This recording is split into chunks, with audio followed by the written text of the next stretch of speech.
Evan, come on up. All right. So, you all know who I am. I all know who you are, so that's a great start. I saved about 10 seconds here, which I'm going to need.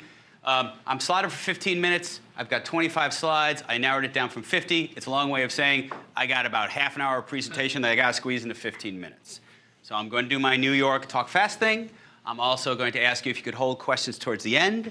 I can get to those then. And mostly this is food for thought for the rest of the conversations today.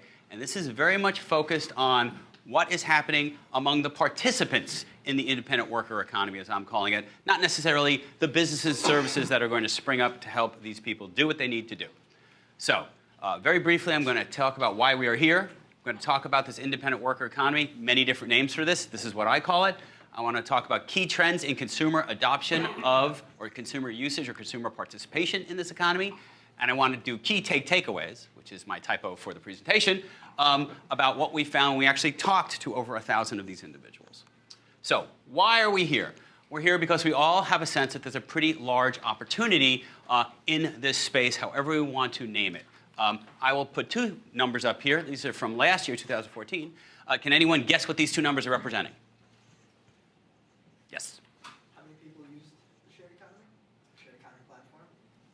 Close-ish. This is the amount of people who actually are currently of the working economy that are freelancers, and this is the percent of the US workforce they represent as of last year. And if you're a big Mary Meeker fan, if you look at the last Kleiner-Perkins report, which I won't get into, there's an entire section of why this number is going to grow exponentially over the next several years. Everything from the change in healthcare to just needs and attitudes of millennials that are going to drive them to participate in this type of economy more. So net, it's a bigger number than I thought it was when I discovered it, and it's going to get even bigger. So this is my version. Again, I don't know if anyone knows what this is from. This is Scrooge, and this is Bob Cratchit.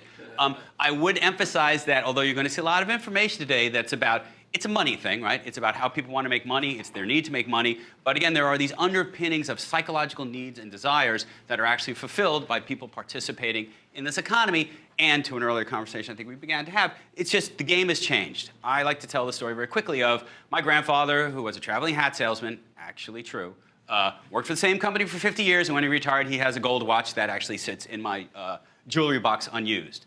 If my grandfather was alive today, he probably would have worked for 30 different companies in that time and may well have been working by himself for the last 20 or 30 years, right? So this paradigm is gone. Let's talk a little bit about where we are shifting to. So just the obligatory kind of where all this data is coming from. Oh, the other thing is we'll be giving everyone copies of this. So I know it's going by a little fast. Don't worry. You can get to look at it, and I'll be available for more slow speed questions afterwards. So basically, we want to understand and benchmark drivers and inhibitors of what people are doing, what is working for them, what is not working for them when they're trying to participate in this kind of economic sector. The best way to do that, of course, is we surveyed a bunch of consumers. We surveyed over 1,000 consumers, balanced them against age and gender cohorts. We just actually wrapped this up a couple of weeks ago, and we asked them over 40 questions about their usage and views towards this economic sector.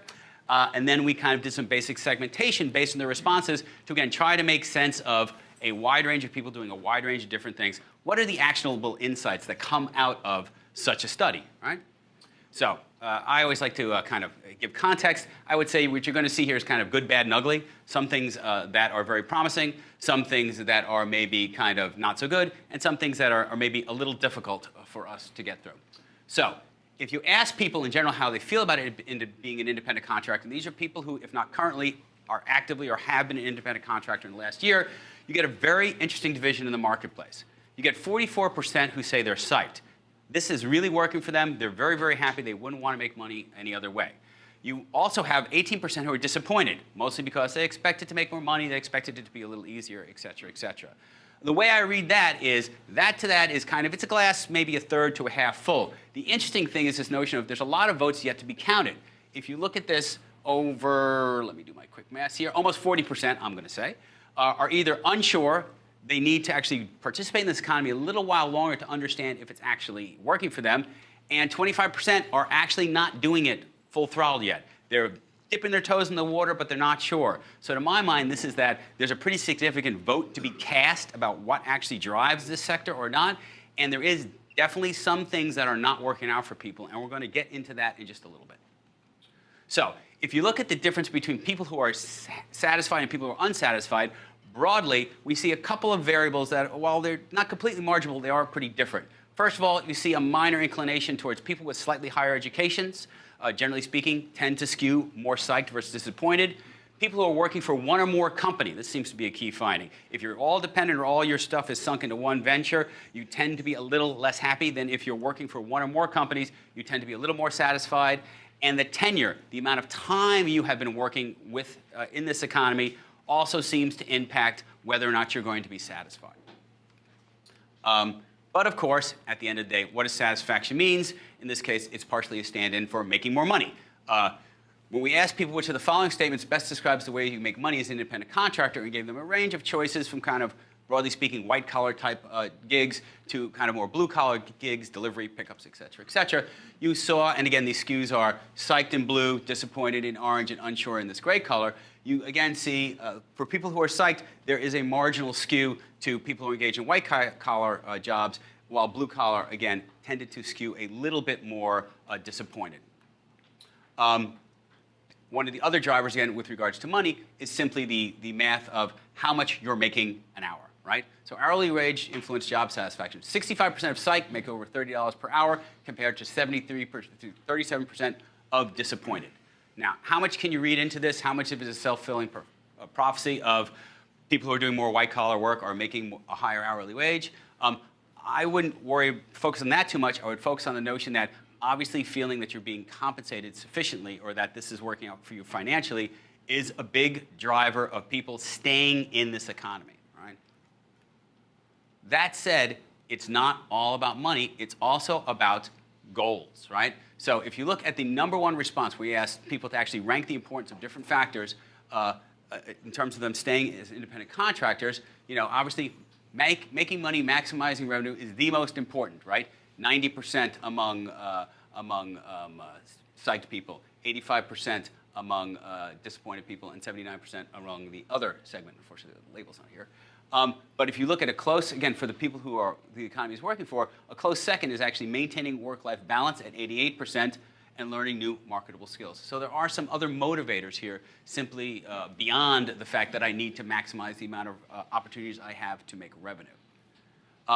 We actually asked them to kind of list one word that best described a work as an independent contractor. And again, you see these words like freedom, exciting, hard work, rewarding, independence, interesting, opportunity, choices. So I would summarize this to say psychological drivers, what are the attitudes, kind of psychographics that drive people in this market, are desire for independence and freedom balanced against the realization that this is hard and challenging work. Nobody's thinking that this is going to be a walk in a park, but they are thinking there might be a nice kind of balance or equilibrium between my ability to kind of call the shots and manage my own workflow, but in a way that's actually, you know, not necessarily a slam dunk, but requires some work. As it relates towards issues that this segment is actually facing, and this is where we might dovetail into potential opportunities for the different types of people in the room, right? Missed opportunities is a top issue for independent contractors. Unified view of activity is number second. So I worry there are more opportunities out there that I'm missing. Number one concern of people we surveyed.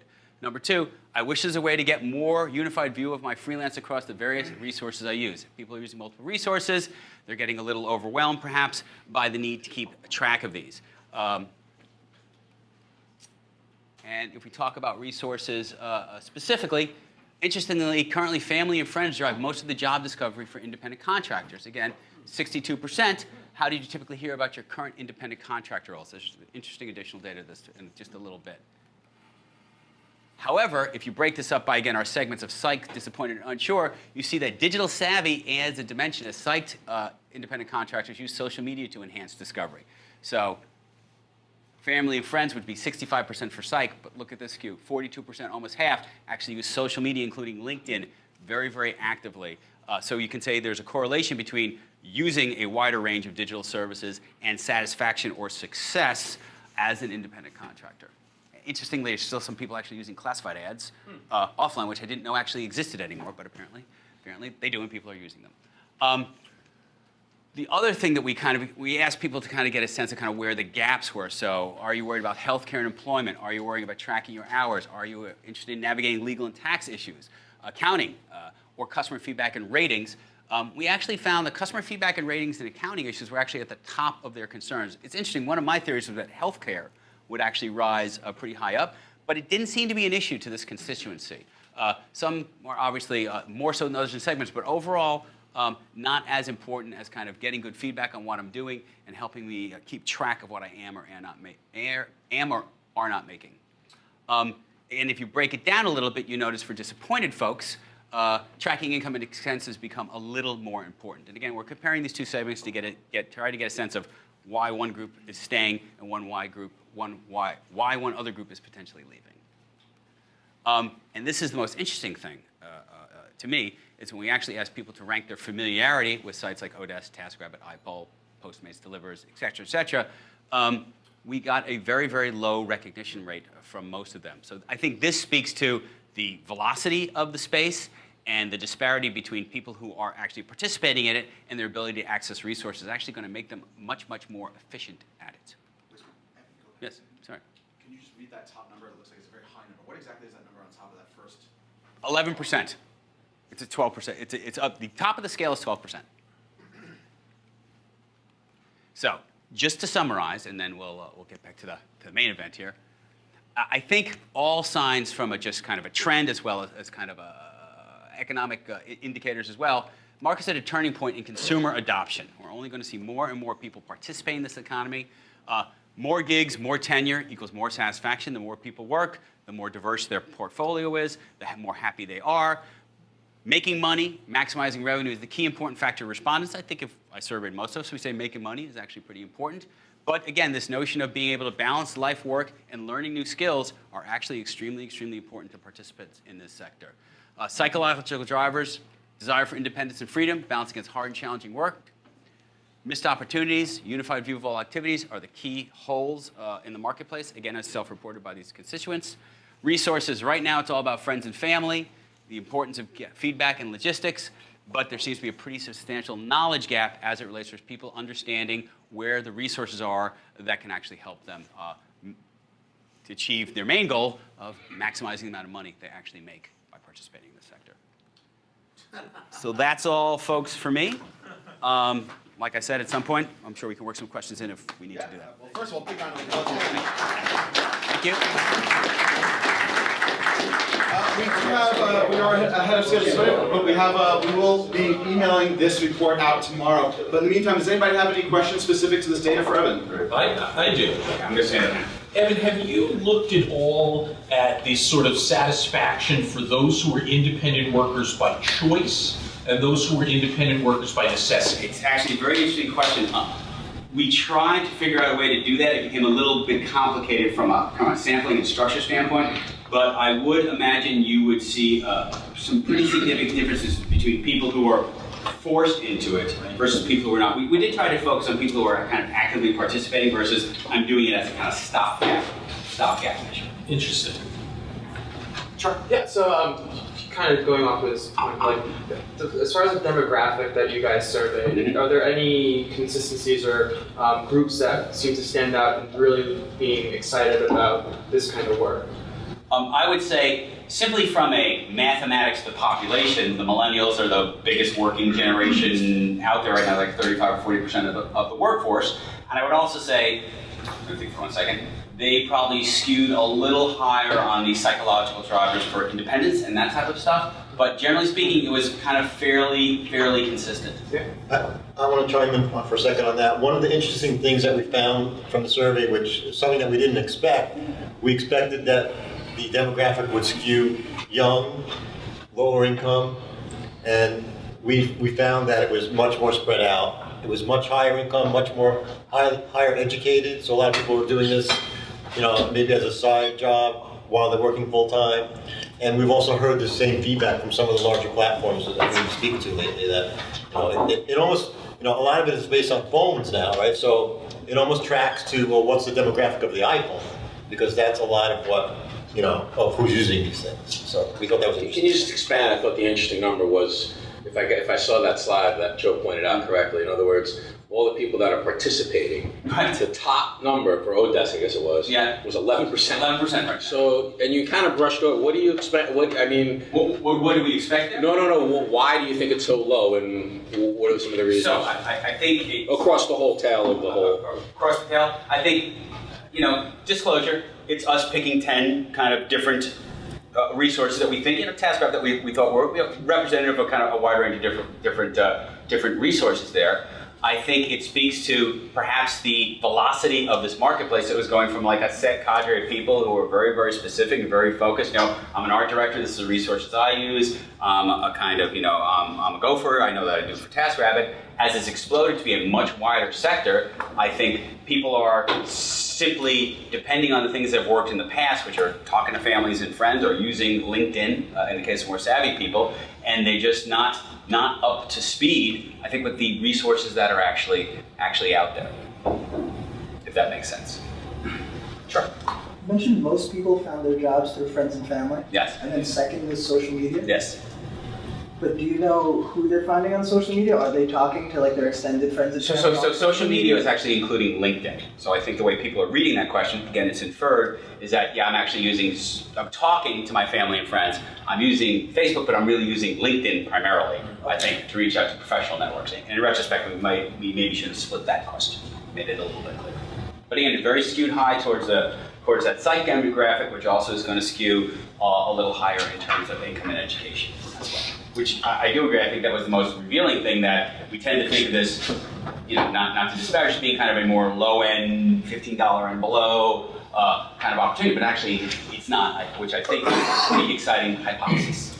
And I think it's interesting that we didn't ask respondents if they knew what an Uber was or a Lyft was, because you'd obviously have a lot more just consumer brand recognition. We tried to pick a cross-section, as Evan mentioned, of platforms that if you were an active on-demand worker, you'd be more likely to learn about or know about these platforms, instead of whoever on the street would probably at least know what an Uber is. I mean, one thing I would say, just context there, if we had actually, if we keep you from dropping out of the survey and actually asked about every company in the space, that would be an insanely long list. There are so many, and this guy knows right here, there are so many of these places, there are new ones coming up any day, there's some people in this room who actually have ideas for it. I think it's actually not that surprising that there's just so many people who are just like, I probably have one that works for me, and maybe that one is LinkedIn, and that's the tool that I'm actually using to try to find one. Any last data questions? All right, Evan, thank you again. Thank you.